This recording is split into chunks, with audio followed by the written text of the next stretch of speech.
अस्सलामु अलैकुम वरहमतुल्लाहि वबरकातुहू। अल्हम्दुलिल्लाहि रब्बिल आलमीन वस्सलातु वस्सलाम अला रसूलिल्लाह, अम्मा बाद। मैं हूँ आसिफ इकबाल, सिविल इंजीनियर। आप इस वक्त सुन रहे हैं नबी सल्लल्लाहु अलैहि वसल्लम की सीरत पर लिखी जाने वाली किताब अल-रईतुल मख्तूम की एपिसोड नंबर 15। किस्त नंबर 15। रास्ते में नबी करीम सल्लल्लाहु अलैहि वसल्लम को बुरीदा असलमी मिले। ये अपनी कौम के सरदार थे और कुरैश ने जिस ज़बरदस्त इनाम का ऐलान कर रखा था, इसकी लालच में नबी करीम सल्लल्लाहु अलैहि वसल्लम और अबू बकर रज़ी अल्लाह तआला अन्हु की तलाश में निकले थे। लेकिन जब रसूल अकरम सल्लल्लाहु अलैहि वसल्लम से सामना हुआ और बातचीत हुई तो नकद दिल दे बैठे और अपनी कौम के 70 आदमियों समेत वही मुसलमान हो गए। फिर अपनी पगड़ी उतार कर नेज़ा से बांध ली, जिसका सफ़ेद फिरा हुआ था, लहराता और बशाशत सुनाता था कि अमन का बादशाह, सुलह का हामी, दुनिया को अदालत और इंसाफ से भरपूर करने वाला तशरीफ़ ला रहे हैं। रास्ते में नबी करीम सल्लल्लाहु अलैहि वसल्लम को हज़रत ज़ुबैर बिन अव्वाम रज़ी अल्लाह तआला अन्हु मिले। ये मुसलमानों के एक तिजारत पेशा ग्रोह के साथ मुल्क के शाम से वापस आ रहे थे। हज़रत ज़ुबैर रज़ी अल्लाह तआला अन्हु ने रसूल अकरम सल्लल्लाहु अलैहि वसल्लम और अबू बकर रज़ी अल्लाह तआला अन्हु को सफ़ेद पारचाजात पेश किए। दोशंबा 8 रबीउल अव्वल 14 नबूवत यानी 1 हिजरी के मुताबिक 23 सितंबर 622 को रसूल अकरम सल्लल्लाहु अलैहि वसल्लम कुबा में वारिद हुए। हज़रत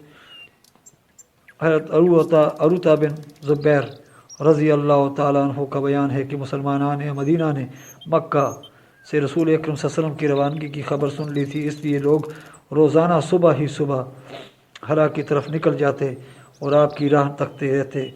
जब दोपहर को धूप सख्त हो जाती तो वापस चले जाते। एक रोज़ तवील इंतज़ार के बाद लोग अपने अपने घरों को पहुँच चुके थे कि एक यहूदी अपने किसी टीले पर कुछ देखने के लिए चढ़ा। क्या देखता है कि रसूल अकरम सल्लल्लाहु अलैहि वसल्लम और आपके रफ़क़ा सफ़ेद कपड़ों में मलबूस, जिनसे चांदनी छटक रही थी, तशरीफ़ ला रहे हैं। इसने बेखुद होकर निहायत बुलंद आवाज़ से कहा, अरब के लोगों, ये तुम्हारा नसीब जिसका तुम इंतज़ार कर रहे थे। ये सुनते ही मुसलमान हथियारों की तरफ दौड़ पड़े और हथियार सज धज कर इस्तकबाल के लिए उमड़ पड़े। इब्न क़य्यम कहते हैं कि इसके साथ ही बनी अमरू बिन औफ साकिनान कुबा में शोर बुलंद हुआ और तकबीर सुनी गई। मुसलमान आप सल्लल्लाहु अलैहि वसल्लम की आमद की खुशी में नाराए तकबीर बुलंद करते हुए इस्तकबाल के लिए निकल पड़े। फिर आप सल्लल्लाहु अलैहि वसल्लम से मिलकर तहियत नबूवत पेश किया और गिरदो पेश परवानों की तरह जमा हो गए। इस वक्त आप सल्लल्लाहु अलैहि वसल्लम पर सकीनत छाई हुई थी और ये वही नाज़िल हो रही थी। फ़इन्नल्लाहु व मौलाहु व जिब्रीलु व सालिहुल मुअमिनीना वल मलाइकतु बाद ज़ालिका ज़हीर। अल्लाह आपका मौला है और जिब्राइल अलैहिस्सलाम और सारे मोमिनीन भी, और इसके बाद फरिश्ते आपके मददगार हैं। हज़रत अरूवा बिन ज़ुबैर रज़ी अल्लाह तआला अन्हु का बयान है कि लोगों से मिलने के बाद आप इनके साथ दाहिनी जानब मुड़े और बनी अमरू बिन औफ में तशरीफ़ लाए। ये दोशंबा का दिन और रबीउल अव्वल का महीना था। अबू बकर रज़ी अल्लाह तआला अन्हु आने वालों के इस्तकबाल के लिए खड़े थे और रसूल अकरम सल्लल्लाहु अलैहि वसल्लम चुपचाप बैठे थे। अंसार के जो लोग आते जिन्होंने रसूल अकरम सल्लल्लाहु अलैहि वसल्लम को देखा न था, वो सीधे अबू बकर रज़ी अल्लाह तआला अन्हु को सलाम करते, यहाँ तक कि रसूल अकरम सल्लल्लाहु अलैहि वसल्लम पर धूप आ गई और अबू बकर रज़ी अल्लाह तआला अन्हु ने चादर तान कर आप सल्लल्लाहु अलैहि वसल्लम पर साया किया। तब लोगों ने पहचाना कि ये रसूल अकरम सल्लल्लाहु अलैहि वसल्लम हैं। आप सल्लल्लाहु अलैहि वसल्लम के इस्तकबाल और दीदार के लिए सारा मदीना उमड़ पड़ा था। ये एक तारीख़ी दिन था जिसकी नज़ीर सरज़मीन मदीना ने कभी ना देखी थी। आज यहूद ने भी यकूक नबी की इस बिशारत का मतलब देख लिया था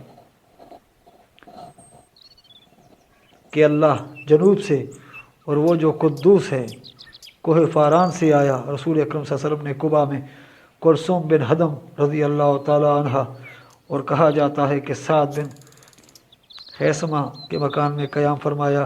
पहला कौल ज़्यादा कवी है। इधर हज़रत अली इब्न अबी तालिब रज़ी अल्लाह तआला अन्हु ने मक्का में 3 रोज़ ठहर कर और लोगों की जो अमानतें रसूल अकरम सल्लल्लाहु अलैहि वसल्लम के पास थी उन्हें अदा करके پیدل ہی مدینہ کا رخ کیا اور قبا میں رسول اکرم صلی اللہ علیہ وسلم سے آ ملی اور کلثوم بن بدم کے یہاں قیام فرمایا۔ رسول اللہ صلی اللہ علیہ وسلم نے قبا میں کل 4 دن دوشنبہ منگل بدھ جمعرات یا 10 سے زیادہ دن یا پہنچ اور روانگی کے علاوہ 24 دن قیام فرمایا، اور اسی دوران مسجد قبا کی بنیاد رکھی اور اس میں نماز بھی پڑھی۔ یہ آپ صلی اللہ علیہ وسلم کی نبوت کے بعد پہلی مسجد ہے جس کی بنیاد تقویٰ پر رکھی گئی۔ 5ویں دن یا 12ویں دن یا 26ویں دن جمعہ کو آپ صلی اللہ علیہ وسلم حکم الہی کے مطابق سوار ہوئے۔ ابوبکر رضی اللہ تعالیٰ عنہ آپ صلی اللہ علیہ وسلم کے ردیف تھے۔ آپ نے بنو نجار کو، جو آپ صلی اللہ علیہ وسلم کے ماموں کا قبیلہ تھا، اطلاع بھیجی تھی، چنانچہ وہ تلوار حمائل کیے حاضر تھے۔ آپ صلی اللہ علیہ وسلم نے ان کی معیت میں مدینہ کا رخ کیا۔ بنو سالم بنو عوف کی آبادی میں پہنچے تو جمعہ کا وقت آ گیا۔ آپ نے بطن وادی میں اس مقام پر جمعہ پڑھا جہاں اب مسجد ہے۔ کل 100 آدمی تھے۔ جمعہ کے بعد نبی کریم صلی اللہ علیہ وسلم مدینہ تشریف لے گئے اور اسی دن سے اس شہر کا نام یثرب کے بجائے مدینہ الرسول، شہر رسول صلی اللہ علیہ وسلم پڑ گیا، جسے مختصر مدینہ کہا جاتا ہے۔ یہ نہایت تابناک تاریخی دن تھا۔ گلی کوچے تقدیس و تمہید کے کلمات سے گونج رہے تھے اور انصار کی بچیاں خوشی و مسرت سے اشعار کے نغمے بکھیر رہی تھیں۔ ان پہاڑوں سے جو ہیں سوئے جنوب 14ویں کا چاند ہے ہم پر چڑھا، کیسا عمدہ دین اور تعلیم ہے، شکر واجب ہے ہمیں اللہ کا، ہے اطاعت فرض تیرے حکم کی، بھیجنے والا ہے تیرا کبریا۔ انصار اگرچہ بڑے دولت مند نہ تھے لیکن ہر ایک کی یہی آرزو تھی کہ رسول اکرم صلی اللہ علیہ وسلم اس کے یہاں قیام فرمائیں۔ چنانچہ آپ صلی اللہ علیہ وسلم نے انصار کے جس مکان یا محلے سے گزرتے وہاں کے لوگ آپ صلی اللہ علیہ وسلم کی اونٹنی کی نکیل پکڑ لیتے اور عرض کرتے کہ تعداد و سامان اور ہتھیار و حفاظت فرش راہ ہیں، تشریف لائیے، مگر آپ صلی اللہ علیہ وسلم فرماتے کہ اونٹنی کی راہ چھوڑ دو، یہ اللہ کی طرف سے معمور ہے۔ چنانچہ اونٹنی مسلسل چلتی رہی اور اس مقام پر پہنچ کر بیٹھی جہاں آج مسجد نبوی ہے، لیکن آپ صلی اللہ علیہ وسلم نیچے نہیں اترے یہاں تک کہ وہ اٹھ کر تھوڑی دور گئی، پھر مڑ کر دیکھنے کے بعد پلٹ آئی اور اپنی پہلی جگہ بیٹھ گئی۔ اس کے بعد آپ صلی اللہ علیہ وسلم نیچے تشریف لائے۔ یہ آپ صلی اللہ علیہ وسلم کے ننیال والوں یعنی بنو نجار کا محلہ تھا اور یہ اونٹنی کے لیے محض توفیق الہی تھی، کیونکہ آپ صلی اللہ علیہ وسلم ننیال میں قیام فرما کر ان کی عزت افزائی کرنا چاہتے تھے۔ اب بنو نجار کے لوگوں نے اپنے اپنے گھر لے جانے کے لیے رسول اکرم صلی اللہ علیہ وسلم سے عرض و معروض شروع کی، لیکن ابو ایوب انصاری رضی اللہ تعالیٰ نے لپک کر کجاوا اٹھا لیا اور اپنے گھر لے کر چلے گئے۔ اس پر رسول اکرم صلی اللہ علیہ وسلم فرمانے لگے، آدمی اپنے کجاوے کے ساتھ ہے۔ ادھر حضرات اسد بن زرارہ رضی اللہ تعالیٰ نے آ کر اونٹنی کی نکیل پکڑ لی، چنانچہ یہ اونٹنی انہی کے پاس رہی۔ صحیح بخاری میں حضرت انس رضی اللہ تعالیٰ سے مروی ہے کہ نبی کریم صلی اللہ علیہ وسلم نے فرمایا، ہمارے کس آدمی کا گھر زیادہ قریب ہے؟ حضرت ابو ایوب انصاری رضی اللہ عنہ نے کہا، میرا، اے اللہ کے رسول، یہ رہا میرا مکان اور یہ رہا میرا دروازہ۔ آپ صلی اللہ علیہ وسلم نے فرمایا، جاؤ اور ہمارے لیے کیرولہ کی جگہ تیار کرو۔ انہوں نے عرض کی، آپ دونوں حضرات تشریف لے چلیں، اللہ برکت دے۔ چند دن بعد آپ صلی اللہ علیہ وسلم کی زوجہ محترمہ ام المومنین سودا رضی اللہ تعالیٰ عنہ اور آپ کی دونوں صاحبزادیاں حضرت فاطمہ اور ام کلثوم رضی اللہ تعالیٰ عنہ اور اسامہ بن زید رضی اللہ تعالیٰ عنہ اور ام ایمن بھی آ گئیں۔ ان سب کو حضرت عبداللہ بن ابی بکر رضی اللہ تعالیٰ عنہ آل ابی بکر کے ساتھ، جن میں حضرت عائشہ بھی تھیں، لے کر آئے تھے۔ البتہ نبی کریم صلی اللہ علیہ وسلم کی ایک صاحبزادی حضرت زینب رضی اللہ تعالیٰ عنہ حضرت ابو العاص رضی اللہ تعالیٰ عنہ کے پاس باقی رہ گئیں، انہوں نے آنے نہیں دیا اور وہ جنگ بدر کے بعد تشریف لا سکیں۔ حضرت عائشہ رضی اللہ تعالیٰ عنہ کا بیان ہے کہ رسول اکرم صلی اللہ علیہ وسلم مدینہ تشریف لائے تو حضرت ابو بکر رضی اللہ تعالیٰ عنہ حضرت بلال رضی اللہ عنہ کو بخار آ گیا۔ میں نے ان کی خدمت میں حاضر ہو کر دریافت کیا، ابا جان آپ کا کیا حال ہے؟ اور اے بلال آپ کا کیا حال ہے؟ وہ فرماتی ہیں کہ جب حضرت ابو بکر رضی اللہ عنہ کو بخار آتا تو یہ شعر پڑھتے، ہر آدمی سے اس کے اہل کے اندر صبح بخیر کہا جاتا ہے، حالانکہ موت اس کے جوتے کے تسمے سے بھی زیادہ قریب ہے۔ اور حضرت بلال رضی اللہ عنہ کی حالت کچھ سنبھلتی تو وہ اپنی کربناک آواز بلند کرتے اور کہتے، کاش میں جانتا کہ کوئی رات وادی مکہ میں गुजार सकूँगा और मेरे गिर्द इज़खर और जलील घास होंगी और क्या किसी दिन बजना के चश्मे पर वारिद हो सकूँगा और मुझे शामा और तोफैल पहाड़ दिखलाई पड़ेंगे। हज़रत आयशा रज़ी अल्लाह ताला कहती हैं, मैंने रसूल अकरम सल्लल्लाहु अलैहि वसल्लम की खिदमत में हाजिर होकर इसकी खबर दी तो आप सल्लल्लाहु अलैहि वसल्लम ने फरमाया, ऐ अल्लाह, हमारे नज़दीक मदीना को इसी तरह महबूब कर दे जैसे मक्का महबूब था, या इससे भी ज़्यादा, और मदीना की फ़ज़ा सेहत बख्श बना दे और इसके और मुद गले के पैमानों में बरकत दे और इसका बुखार मुंतकिल करके जोहफ़ा पहुँचा दे। अल्लाह ने आप सल्लल्लाहु अलैहि वसल्लम की दुआ सुन ली और हालात बदल गए, यहाँ तक कि हयात तय्यबा की एक किस्म और इस्लामी दावत का एक और दौर यानी मक्की दौर पूरा हो जाता है। मदनी ज़िंदगी मदनी अहद को 3 मरहलों पर तकसीम किया जा सकता है। नंबर 1, पहला मरहला जिसमें फितने और इस्तराब बर्पा किए गए, अंदर से रुकावटें खड़ी की गईं और बाहर से दुश्मनों ने मदीना को सफ़ाए हस्ती से मिटाने के लिए चढ़ाइयाँ की। ये मरहला सुलह हुदैबिया ज़िक़दा 6 हिजरी पर ख़त्म हो जाता है। दूसरा मरहला जिसमें बुत परस्त क़यादत के साथ सुलह हुई, ये फ़तह मक्का रमज़ान 8 हिजरी पर मुंतहा होता है। यही मरहला शाहान आलम को दावत दीन पेश करने का भी मरहला है। नंबर 3, तीसरा मरहला जिसमें खलकत अल्लाह के दीन में फ़ौज दर फ़ौज दाखिल हुई, यही मरहला मदीना में कौमों और कबीलों के वफूद की आमद का भी मरहला है। ये मरहला रसूल अकरम सल्लल्लाहु अलैहि वसल्लम की हयात मुबारका के अखीर यानी रबीउल अव्वल 11 हिजरी तक मुहित है। हिजरत के वक्त मदीना के हालात, हिजरत का मतलब सिर्फ यही नहीं था कि फितने और तमस्सुर का निशाना बनने से निजात हासिल कर ली जाए, बल्कि इसमें यह मफ़हूम भी शामिल था कि एक पुरअमन इलाके के अंदर एक नए मुआशरे की तश्कील में ताउन किया जाए। इसीलिए हर साहिब इस्तिताअत मुसलमान पर फ़र्ज़ करार पाया था कि इस वतन जदीद की तामीर में हिस्सा ले और इसकी पुख्तगी, हिफाजत और रिफ़त शान में अपनी कोशिश सर्फ करे। ये बात तो कतई तौर पर मालूम है कि रसूल अकरम सल्लल्लाहु अलैहि वसल्लम ही इस माशरे की तश्कील के इमाम, कायद और रहनुमा थे और किसी नज़ा के बग़ैर सारे मामलात की बागडोर आप सल्लल्लाहु अलैहि वसल्लम ही के हाथ में थी। मदीने में रसूल अकरम सल्लल्लाहु अलैहि वसल्लम को 3 तरह की कौमों से साबका दरपेश था, जिनमें से हर एक के हालात दूसरे से बिल्कुल जुदागाना थे और हर एक कौम के ताल्लुक़ से कुछ खुसूसी मसाइल थे जो दूसरी कौमों के मसाइल से मुख्तलिफ थे। ये तीनों अक़वाम हस्ब ज़ेल थीं। नंबर 1, आप सल्लल्लाहु अलैहि वसल्लम के पाकबाज़ सहाबा कराम रज़ी अल्लाह ताला अन्हुम अजमाइन की मुंतखब और मुमताज़ जमात। नंबर 2, मदीने के कदीम और असली कबाइल से ताल्लुक़ रखने वाले मुशरिकीन जो अब तक ईमान नहीं लाए थे। नंबर 3, यहूद सहाबा कराम रज़ी अल्लाह ताला अन्हुम के ताल्लुक़ से आप सल्लल्लाहु अलैहि वसल्लम को जिन मसाइल का सामना था, इनकी तोज़ी ये है कि इनके लिए मदीने के हालात मक्के के हालात से कतई तौर पर मुख्तलिफ थे। मक्के में अगरचे इनका कलमा एक था और इनके मकासद भी एक थे, मगर वो ख़ुद मुख्तलिफ घरानों में बिखरे हुए थे और मजबूर व मकहूर और दलील व कमज़ोर थे। इनके हाथ में किसी तरह का कोई इख्तियार न था, सारे इख्तियार दुश्मनान दीन के हाथों में थे और दुनिया का कोई भी इंसानी माशरा जिन अज्जा और लवाजमात से कायम होता है, मक्का के मुसलमानों के पास वो अज्जा सिरे से थे ही नहीं कि इनकी बुनियाद पर किसी नए इस्लामी माशरे की तश्कील कर सकें। इसलिए हम देखते हैं कि मक्की सूरतों में सिर्फ इस्लामी मुबादियात की तफसील बयान की गई है और सिर्फ ऐसे अहकामात नाज़िल किए गए हैं जिन पर हर आदमी तन्हा अमल कर सकता है।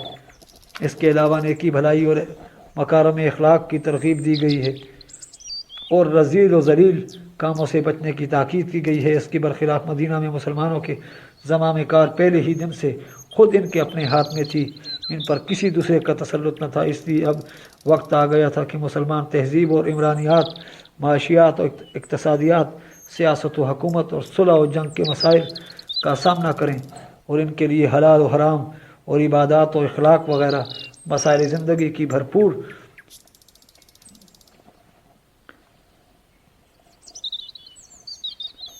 तनकीह की जाए। वक्त आ गया था कि मुसलमान एक नया माशरा यानी इस्लामी माशरा तश्कील करें जो ज़िंदगी के तमाम मरहलों में जाहिली माशरे से मुख्तलिफ और आलम इंसानी के अंदर मौजूद किसी भी दूसरे माशरे से मुमताज़ हो और इस दावत इस्लामी का नुमाइंदा ہو، جس اس دعوت اسلامی کا نمائندہ ہو جس کی راہ میں مسلمانوں نے 13 سال تک طرح طرح کی مصیبتیں اور مشقتیں برداشت کی۔ ظاہر ہے اس طرح کہ کسی معاشرے کی تشکیل ایک دن، ایک مہینہ یا ایک سال میں نہیں ہو سکتی، بلکہ اس کے لیے ایک طویل مدت درکار ہوتی ہے تاکہ اس میں آہستہ آہستہ اور درجہ بدرجہ احکام صادر کیے جائیں اور قانون سازی کا کام مشق و تربیت اور عملی نفاذ کے ساتھ ساتھ مکمل کیا جائے۔ اب جہاں تک احکام و قوانین صادر اور فراہم کرنے کا معاملہ ہے تو اللہ تعالیٰ خود اس کا کفیل تھا، اور جہاں تک ان احکام کے نفاذ اور مسلمانوں کی تربیت اور رہنمائی کا معاملہ ہے تو اس پر رسول اکرم صلی اللہ علیہ وسلم مامور تھے۔ چنانچہ ارشاد ہوا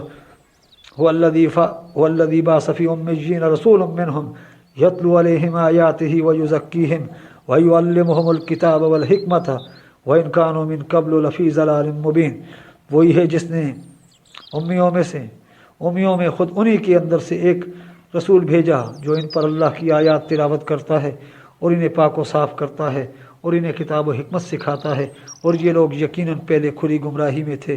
ادھر صحابہ کرام رضی اللہ تعالیٰ عنہم کا یہ حال تھا کہ وہ آپ صلی اللہ علیہ وسلم کی طرف ہمہ تن متوجہ رہتے اور جو حکم صادر ہوتا اس سے اپنے آپ کو آراستہ کر کے خوشی محسوس کرتے، جیسا کہ ارشاد ہے وَإِذَا تُلِيَتْ عَلَيْهِمْ آيَاتُهُ زَادَتْهُمْ ایمانا۔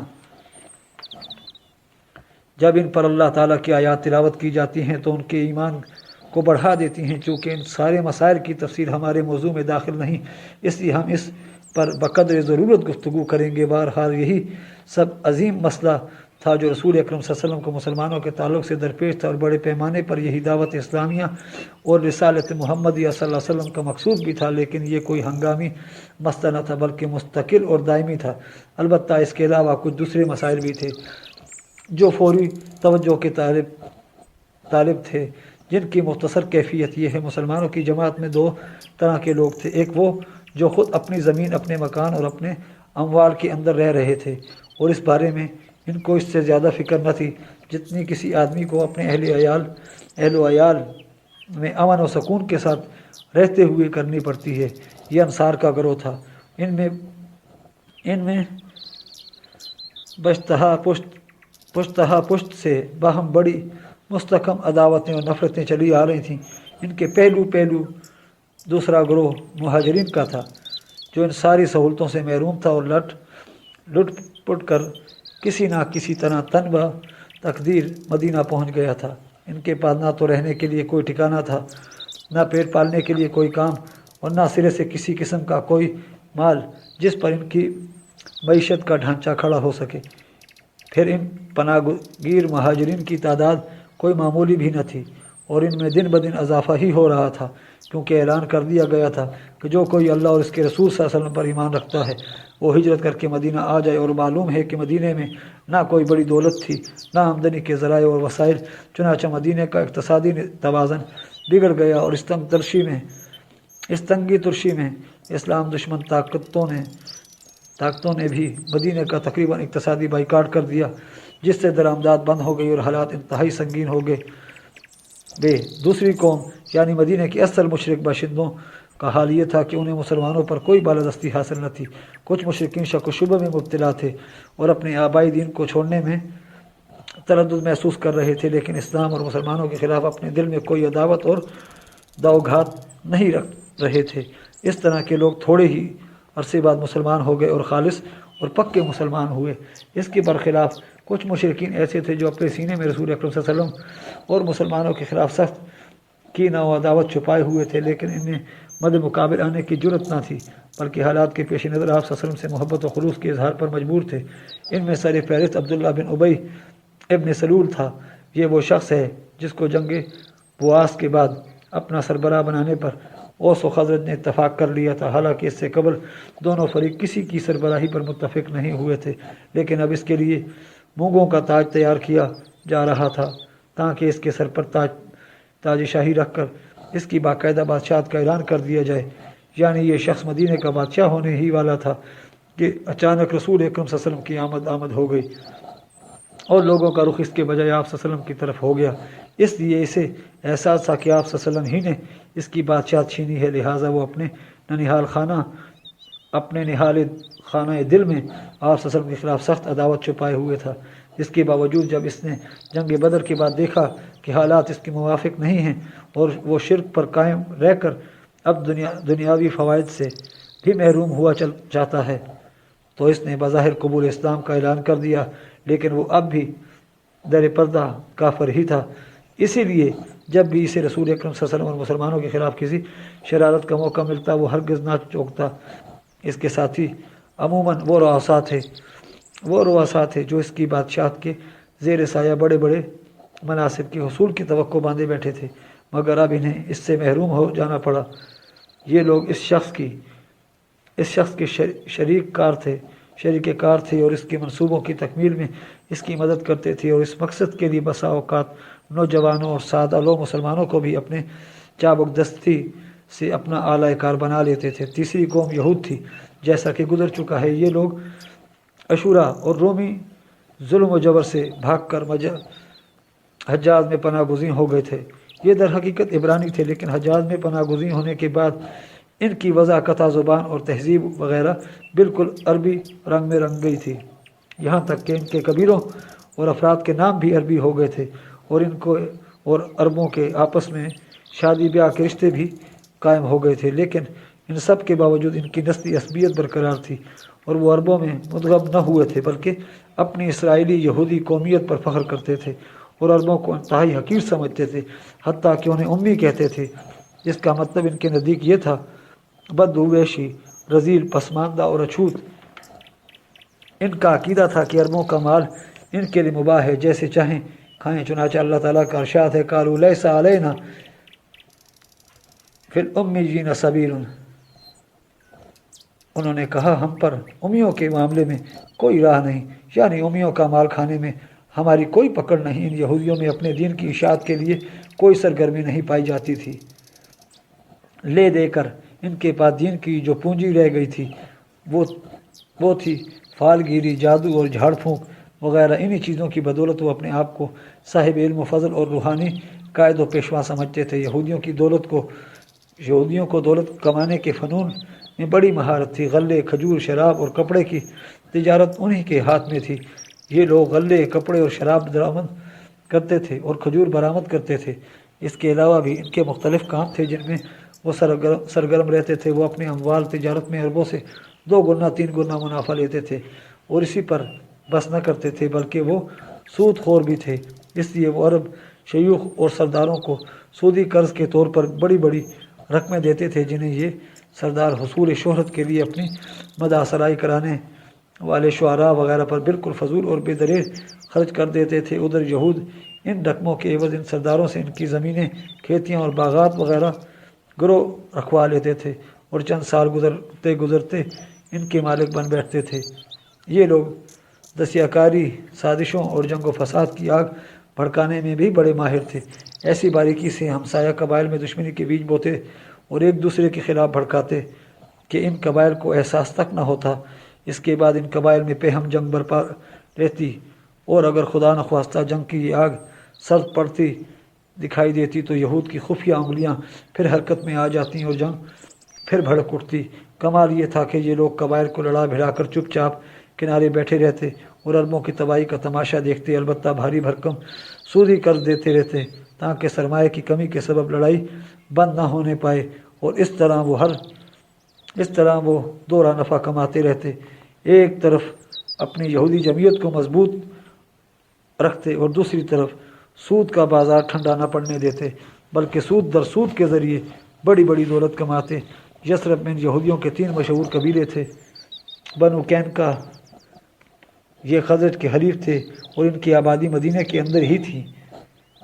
بنو نذیر، بنو قریظہ، یہ دونوں قبیلے اوس کے حلیف تھے اور ان دونوں کی آبادی مدینہ کے اطراف میں تھی۔ ایک مدت سے یہی قبائل اوس و خزرج کے درمیان جنگ کے شعلے بھڑکا رہے تھے اور جنگ بواس میں اپنے اپنے حلیفوں کے ساتھ خود بھی شریک ہوئے تھے۔ فطری بات ہے کہ ان یہودیوں سے اس کے سوا کوئی اور توقع نہیں کی جا سکتی تھی کہ یہ اسلام کو بغض و عداوت کی نظر سے دیکھیں، کیونکہ پیغمبر ان کی نسل سے نہ تھے، کہ ان کی نسل عصبیت کو جو ان کی نفسیات اور ذہنیت کا جزو بنی ہوئی تھی सुकून मिलता है। फिर इस्लाम की दावत एक साली दावत थी जो टूटे दिलों को जोड़ती थी, बुग़्ज़ व अदावत की आग बुझाती थी, तमाम मामलात में ईमानदारी बरतने और पाकीज़ा और हलाल माल खाने की पाबंद बनाती थी। इसका मतलब ये था कि अब यसरब के कबाइल आपस में जुड़ जाएंगे और ऐसी सूरत में लाजमन यहूद के पंजों से आज़ाद हो जाएंगे, लिहाजा इन की ताजराना सरगर्मी मान पड़ जाएगी और वो इस सूदी दौलत से महरूम हो जाएंगे जिस पर इनकी मालदारी की चक्की गर्दिश कर रही थी। बल्कि ये भी अंदेशा था कि कहीं ये कबाइल बेदार होकर अपने हिसाब में वो सूदी अमवाल भी दाखिल ना करने जिन्हें यहूद ने इनसे बिला औज़ हासिल किया था, और इस तरह वो इन ज़मीनों और बागात को वापस ना ले लें जिन्हें सूद के ज़मन में यहूदियों ने हथिया लिया था। जब से यहूद को मालूम हुआ था कि इस्लामी दावत यसरब में अपनी जगह बनाना चाहती है, तब ही से उन्होंने इन सारी बातों को अपने हिसाब में दाखिल कर रखा था। इसीलिए यसरब में रसूल अकरम सल्लल्लाहु अलैहि वसल्लम की आमद के वक्त ही से यहूद को इस्लाम और मुसलमानों से सख्त अदावत हो गई थी, अगरचे वो उसके मुजाहरे की जसारत खासी मुद्दत बाद कर सके। इसकी कैफियत का बहुत साफ साफ पता इब्न इसहाक़ के बयान किए हुए एक वाक़या से लगता है। इनका इरशाद है कि मुझे उम्मुल मोमिनीन हज़रत सफ़िया बिनते मुहई बिनते अख्तब रज़ी अल्लाह तआला अन्हा से ये रिवायत मिली कि उन्होंने फरमाया, अपने वालिद और चचा अबू यासिर की निगाह में अपने वालिद की सबसे चहीती औलाद थी। मैं चचा और वालिद से जब कभी इनकी किसी भी औलाद से के साथ मिलती तो वो इसके बजाय मुझे ही उठाते।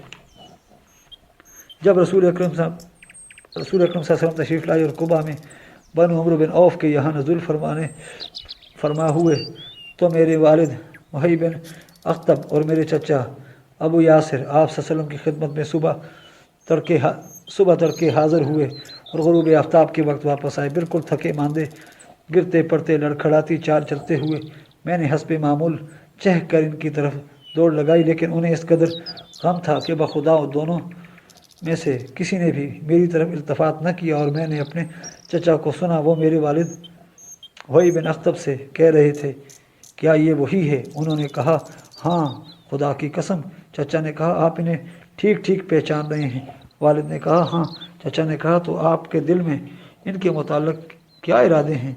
वालिद ने कहा, अदावत, खुदा की कसम जब तक ज़िंदा रहूँगा। इसकी शहादत सही बुखारी की इस रिवायत से भी मिलती है जिसमें हज़रत अब्दुल्ला बिन सलाम रज़ी अल्लाह तआला अन्हु के मुसलमान होने का वाक़या बयान किया गया। मौसूफ़ एक निहायत बुलंद पाया यहूदी आलम थे।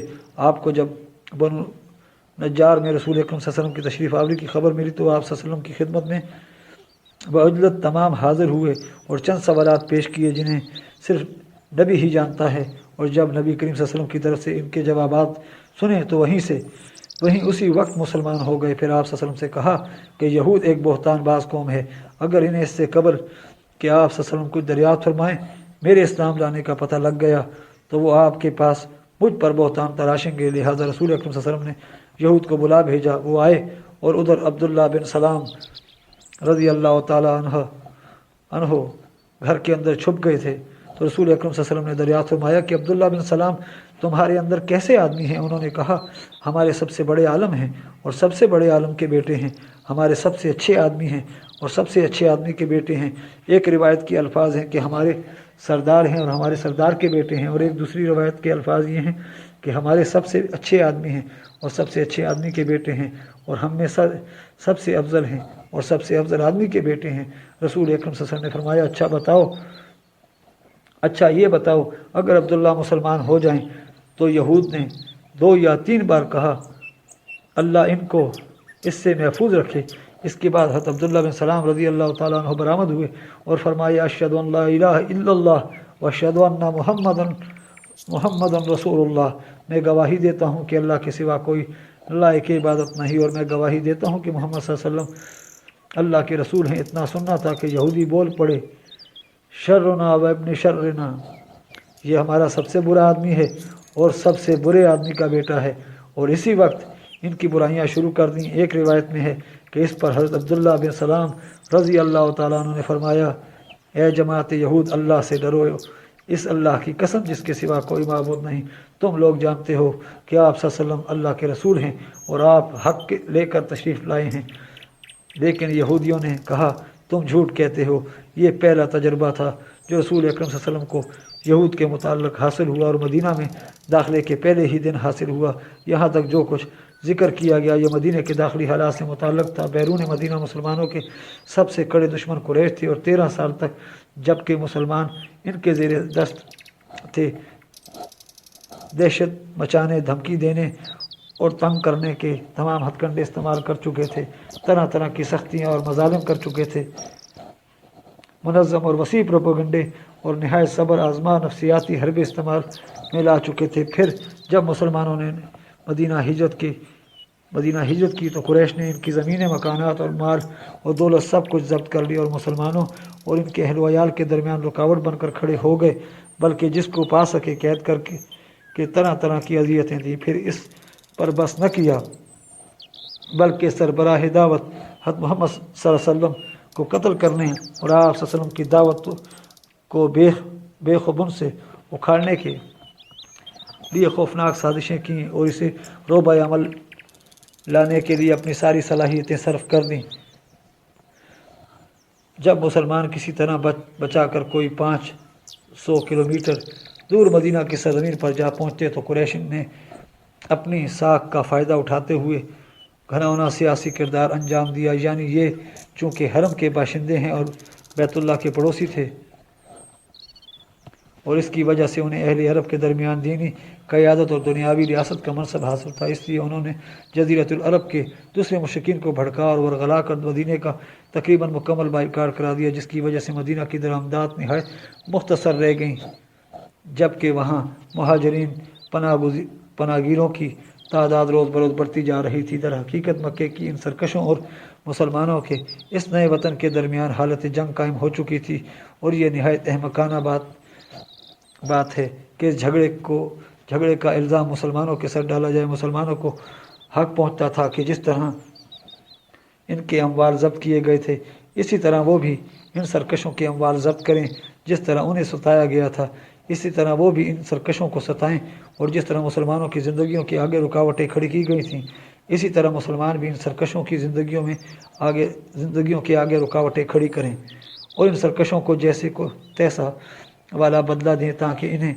मुसलमानों को तबाह करने और बेखुबुन से उखाड़ने का मौका ना मिल सके। ये थे वो कज़ाया और मसाइल जिनसे रसूल अकरम सल्लल्लाहु अलैहि वसल्लम को मदीना तशरीफ़ लाने के बाद बहैसियत रसूल व हादी और इमाम व कायद वास्ता दरपेश था। रसूल अकरम सल्लल्लाहु अलैहि वसल्लम ने इन तमाम मसाइल के तई मदीना में पैगम्बराना किरदार और कायदाना रोल अदा किया और कौम नरमी व मोहब्बत या सख्ती व दृष्टि जिस सलूक की मुस्तहिक थी इसके साथ वही सलूक किया, और इसमें कोई शुबा नहीं कि रहमत व मोहब्बत का पहलू सख्ती और दृष्टि पर गालिब था।